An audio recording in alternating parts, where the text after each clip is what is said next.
Hello friends, welcome to our YouTube channel gold passage academy. तो friends, मैंने पिछले video में आपको सभी प्रकार के जितने भी आपके बुक में सभी प्रकार के रिएक्शन है, सभी प्रकार अभिक्रिया है, मैंने उसको एग्जाम्पल सहित और उसके परिभाषा सहित मैंने आपको सभी अभिक्रियाओं के बारे में बताया। अब मैंने आपसे प्रॉमिस किया था कि मैं आपके एनसीईआरटी में एक क्वेश्चन भी नहीं छूटेगा फ्रेंड्स, भले ही वो एक्सरसाइज से पीछे का जो बीच में दिया था प्रश्नावली।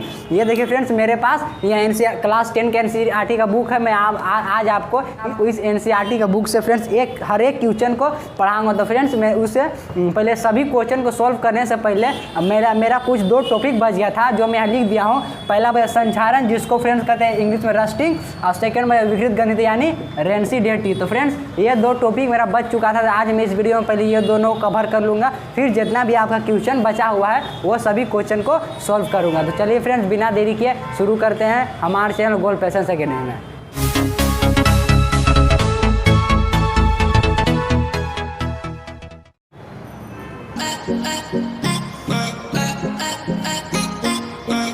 तो अब फ्रेंड्स, अब चलते हैं हम संचारण और विकृत गंधिता की तरफ। ये दोनों क्या, तो चलिए इसको समझने की कोशिश करेंगे कि ये होता क्या। तो फ्रेंड्स, मैंने ये जो भी लाइन लिखा है आपके एनसीईआरटी बुक में दिया होगा फ्रेंड्स, मैं आपको हर बार कहता हूँ कि आप फ्रेंड्स मेरा भी लेक्चर को कितने ही बार देखें, मगर हर बार आप कोई भी अगर पढ़ रहे हैं किसी भी सब्जेक्ट को फ्रेंड्स, आप एनसीईआरटी को एक बार जरूर पढ़ लीजिए। एनसीईआरटी की एक लाइन में फ्रेंड्स इतना नॉलेज दिया जाता है, लेकिन आपको जो समझ में आना चाहिए कि एनसीईआरटी क्या बताना चाहते हैं। चलिए फ्रेंड्स, अब चलते हैं हम संचारण यानी रस्टिंग। मैंने आपको बताया फ्रेंड्स कि हर टॉपिक का आपको इंग्लिश मीनिंग कम से कम याद रखना होगा कि उसका इंग्लिश मीनिंग क्या होगा, क्योंकि अब आगे चलकर आपको दिक्कत नहीं, इसलिए अभी से आप सभी टॉपिक का इंग्लिश मीनिंग याद कर लीजिए। आपके एनसीईआरटी बुक के पीछे सभी जितना भी टॉपिक है उसका इंग्लिश मीनिंग दिया है, तो आप उसको जरूर कभी टाइम निकाल के याद किया कीजिए। तो चलिए फ्रेंड्स, यहाँ देखिए संचारण। तो संचारण को फ्रेंड्स, संचारण ये एक किताबी भाषा भी उसको डेली लाइफ से रिलेटेड। जैसे फ्रेंड्स, आप जंग लगना तो आप हमेशा देखते होंगे फ्रेंड्स कि लोहे के ऊपर जो काले भूरे रंग की परत चढ़ जाती है उसी को हम जंग लगना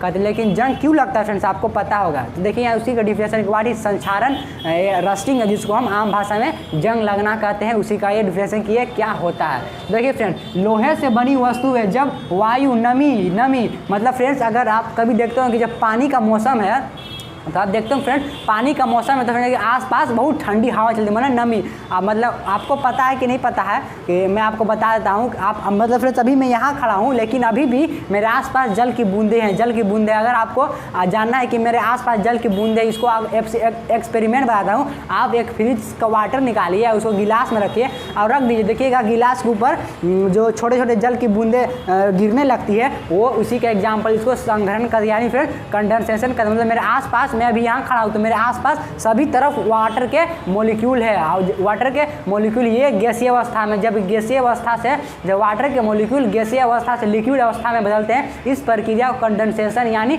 संघनन कहते हैं। उसी के प्रक्रिया कारण जो बर्फ में जब पानी रखते हैं उसके चारों ओर जो फ्रेंड्स पानी की बूंदें आती है, ये कंडेंसेशन यानी संघनन प्रक्रिया के कारण ही होता है। मैं यहाँ लिख देता हूँ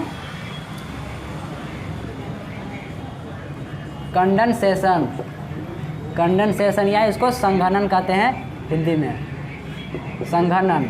तो आप पता चल गया फ्रेंड्स क्या, तो वही मैं बता रहा था, नमी युक्त यानी आर्द्रता। मतलब आर्द्रता को बेसिकली हम कह सकते हैं कि जो मेरा वायुमंडल उसमें जो वायु की मात्रा है, मतलब कितनी मात्रा में वायु जो हम देख नहीं सकते, उसी को हम आर्द्रता, इसको हिंदी में हम ह्यूमिडिटी कहते हैं। तो यहाँ देखिए, लोहे से बनी वस्तु है जब वायु नमी मतलब वही आर्द्रता, अम्ल और एसिड अम्ल के आदि के संपर्क में आती है, ये तो उनके रंग में परिवर्तन, मतलब फ्रेंड्स वो पहले किसी और कलर की थी और जब इन सब के संपर्क में आती है तो उनका रंग में परिवर्तन रहता है। और रंग में परिवर्तन होता है तो उनके सतह के ऊपर एक भूरे रंग आप देखते हैं लोहे में जब जंग लगता है तो वो सिल्वर कलर का था, मतलब वो चांदी कलर का था, और बहुत कलर का होता है। तो आप देखिए उनके ऊपर एक भूरे रंग की या लालिमा युक्त कलर की एक परत बैठ जाती है, इसे हम संचारण कहते हैं। भूरे रंग की परत चढ़ जाती है, इस प्रक्रिया को संचारण और आम भाषा में हम जंग लगना या रस्टिंग कहते हैं। देखिए फ्रेंड्स, इसी प्रक्रिया के कारण ही लोहे की नई चमकीली वस्तुओं का रंग में परिवर्तन हो जाता है। इस प्रक्रिया के कारण चांदी में जब संचारण होता है, आप देखते होंगे अपनी मम्मी का आप पायल देख सकते हैं, आप बहुत सी ज्वेलरी को देख सकते हैं जो चांदी का, उसमें देखते हैं कि अब 1 साल 2 साल हो गया तो उनके ऊपर काले रंग की परत चढ़ जाती है। इस प्रक्रिया को ही संचारण कहते हैं। हमारे चांदी के ऊपर जो काले रंग की नई परत चढ़ जाती है वो संचारण का एक उदाहरण है। और संचारण की प्रक्रिया के कारण ही तांबे के कोपर के ऊपर हरी परत चढ़ जाती है, भी एक संचारण उदाहरण फ्रेंड्स। आपको एक नॉलेज देता हूँ कि जो फिर संक्षारण होता है, मान ली लोहे पर जंग लग रहा है, उस पर एक टिट्रेस नामक का बैक्टीरिया पाया। जब हम लोहे की वस्तु जब हमारा हाथ कट जाता है फिर, तो हमें इसलिए जब बोला था कि जब लोहे से जब जंग लगी वस्तु से हाथ कटता है तो वो जो बैक्टीरिया होता है लोहे की जंग लगी वस्तु वो हमारी रक्त के माध्यम से हमारे बॉडी में एंटर करता है। इसलिए जब भी हमें लोहे से जंग लगी वस्तु से हाथ कटता है, कुछ भी करता है, तो हमें टिटनेस नामक सुई, एंटी टेटनस नामक सुई जरूर लेना चाहिए, क्योंकि वो हम जो बॉडी में टेटनस बैक्टीरिया आता है उसको नष्ट करने से हम बीमार पड़ सकते हैं। तो फ्रेंड्स आप समझ के होंगे संक्षारण आपको आम भाषा में बताता हूँ, जब कोई भी लोहे की वस्तु है जब नमी, आर्द्रता और वायु के यानी हवा के संपर्क में आती है तो उनके ऊपर एक नई परत चढ़ जाती है, इसी प्रक्रिया को हम संक्षारण कहते हैं। संक्षारण के प्रक्रिया के कारण ही लोहे पर भूरी रंग की वस्तु की परत चढ़ जाती है और तांबे के ऊपर हरी रंग की और चांदी के ऊपर काले रंग की परत चढ़ जाती है। फ्रेंड्स आई होप आप रस्टिंग समझ गए होंगे। आपको बता दूं फ्रेंड्स, रस्टिंग के कारण ही हमारे देश में या पूरे वर्ल्ड को मिला है हर साल में अरबों रुपयों का नुकसान होती है। फिर सिर्फ रस्टिंग के कारण ही आप देखते हैं कि शिप चल रही, जहाज़ें चल रही, हवाई जहाज प्लेन उड़ रहा, वहाँ आसमान है फ्रेंड्स, वहाँ तो बहुत नमी युक्त है। मतलब वहाँ आप घर में बहुत सारे घरों के दरवाजे, शटर इत्यादि बनाने के लिए आप जो करते हैं संक्षारण के कारण ही हमेशा जो लोहे हैं वो लोहे सड़ जाते हैं, जिसके कारण हर पूरे वर्ल्ड को हर साल अरबों रुपये का नुकसान सहना पड़ता है सिर्फ संक्षारण का। ये रहा फ्रेंड्स एक बेसिक इन्फॉर्मेशन जो आपको पता होना चाहिए। तो अब चलते फ्रेंड्स हम विकृत गंधिता, अब चलते फ्रेंड्स हम विकृत गंध, इसको इंग्लिश में कहते हैं रेंसिडेटी। तो अब चलते हैं कि क्या होता है विकृत गंधिता, इसको भी मैं आपको आम भाषा में समझाता हूँ।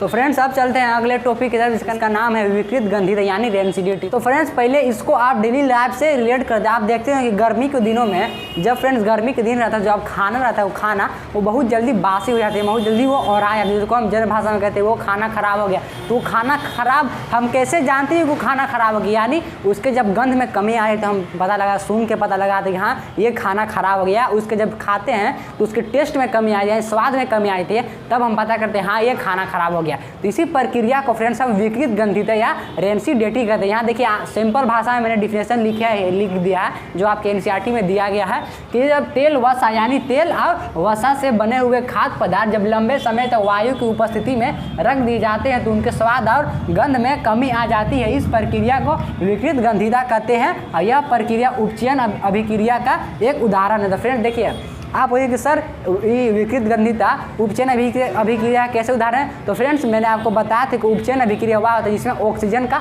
संयोग होता है, यानी ऑक्सीजन जुड़ता है। तो जब यहाँ देख रहे हैं जब मेरा खाना खराब हो रहा तो वायु की उपस्थिति में हो रहा, मतलब इसमें ऑक्सीजन जुड़ रहा, तो यह भी एक उपचयन अभिक्रिया का उदाहरण है। ये क्वेश्चन फ्रेंड्स बहुत ही मोस्ट फेवरेट क्वेश्चन है, मतलब ये एग्जाम में बहुत बार पूछा गया है। आपको ये याद रखना होगा कि जब विकृत गंधिता एक उपचयन यानी ऑक्सीडेशन रिएक्शन का उदाहरण। अभिक्रिया कॉन्फ्रेंस ऑक्सीकरण अभिक्रिया भी कहते हैं। मैंने आपको सब पढ़ाया फ्रेंड्स, मैंने ये सब आपको वीडियो में पढ़ाया, सभी अभिक्रिया के बारे में पढ़ाया। अगर आपको नहीं पता है तो पता कर लीजिए फ्रेंड्स। एक और क्वेश्चन जिसमें आपको नाइट्रोजन, जिसमें एक और क्वेश्चन है जो भी इम्पोर्टेंट है, बहुत पूछा गया है कि नाइट्रोजन गैस ये जो गैस है फ्रेंड्स ये एक प्रतिऑक्सीकारक गैस है। आपको याद रखना ये एक प्रतिऑक्सीकारक गैस है। प्रतिऑक्सीकारक मतलब आप ये बताया कि चिप्स की थैलियों को ख़राब होने से बचाने के लिए उनमें कौन सी गैस भरी जाती है। तो आप खाते हैं, आप लेज खाते हैं, कुरकुरे खाते हैं, उसमें जो फ्रेंड्स गैस होता है उसमें फ्रेंड्स नाइट्रोजन गैस होता है, क्योंकि यह प्रतिऑक्सीकारक गैस है। यह खाद्य सामग्रियों से रिएक्ट नहीं करने से ये क्रियाशील गैस नहीं, मतलब ये खाद्य पदार्थों से रिएक्ट नहीं करता है, उनसे अभिक्रिया नहीं करता है और उनको खराब होने से बचाता है। तो इसलिए जो चिप्स की थैलियाँ रहती है उनमें नाइट्रोजन गैस भरा जाता है ताकि वो खराब होने से बच सके। और एक और क्वेश्चन पूछ सकता है जो खाद्य पदार्थ है उनको खराब होने से, विकृत गंधित होने से कैसे बचा सकते हैं। तो फ्रेंड्स उनको हम बचाने के लिए फ्रिज में रख देते हैं। फ्रिज में रखते हैं तो उनको वहाँ कम टेम्परेचर मिलता है, जिससे हमारा जो भोजन है वो खराब नहीं होता है। तो पहला बात हुआ फ्रेंड्स उसको हम फ्रिज में रख के बचा सकते हैं, और दूसरा बात उनमें नाइट्रोजन गैस भर सकते हैं, जिससे जो हमारा खाद्य पदार्थ है वो जल्दी खराब नहीं होते। तो फ्रेंड्स आप समझ गए क्या होता है रस्टिक। और हाँ एक और क्वेश्चन है फ्रेंड्स पूछता है कि जंग लगने से बचाने के क्या क्या उपाय हैं। तो जंग लगने से बचाने क्या आप देखते हो फ्रेंड्स, जंग लगने से बचाने के लिए सबसे पहले उन पर धातुओं की सतह पर पेंट किया जाता है। तो फ्रेंड्स आपको मैं बताता हूँ अगर आपको इस तरह से क्वेश्चन आ जाए तो आपको लिखना हो कि धातुओं को संक्षारण होने के बचाव के लिए निम्नलिखित उपाय। पहला, धातुओं की सतह पर पेंट करके हम संक्षारण होने से बचा सकते हैं, जैसे संक्षारण को रोक सकते हैं। धातुओं की सतह पर ग्रीस लगाकर उनके संक्षारण को रोक सकते हैं। ये रहा फ्रेंड्स 2 पॉइंट जो आप लिख सकते हैं कि धातुओं के इनसे संक्षारण नहीं हो सकता है। तो फ्रेंड्स ये रहा हमारा जो जितना भी आपका बुक में जितना भी टॉपिक था सब मैंने पढ़ा दिया है फ्रेंड्स। अब मैं अगले वीडियो में आपको जितना भी एनसीईआरटी में क्वेश्चन दिया गया फ्रेंड्स, मैं एक क्वेश्चन नहीं छोड़ूंगा, सभी क्वेश्चन का डिस्कस करूंगा आपके साथ, और आप स्कूल में टॉप मार सकते हैं। ये पढ़ के आप स्कूल में आगे रह सकते हैं, क्योंकि बता रहा हूँ जैसा कि आप यहाँ देखिए फ्रेंड्स, ये रहा देखिए, ये रहा देखिए आपका क्वेश्चन दिया गया है फ्रेंड्स। ये सब मैं तो करवाऊंगा ही, लेकिन जो देखिए ये सब फ्रेंड रहता है क्वेश्चन, ये सब रहता है फ्रेंड। देखिए फ्रेंड्स ये सब जो क्वेश्चन ये सब कोई नहीं करवाते फ्रेंड्स, ये सब तो मैं ये सब भी क्वेश्चन करवाऊंगा। जो बुक के जो आप किसी टॉपिक को पढ़ते तो उसे क्या समझे वो रहा था, वो सभी क्वेश्चन कराऊंगा। तो फ्रेंड्स मिलते हैं अगले वीडियो में। आई होप अगर आपको वीडियो अच्छा लगा तो please like, subscribe and share जरूर कर दें। Thank you.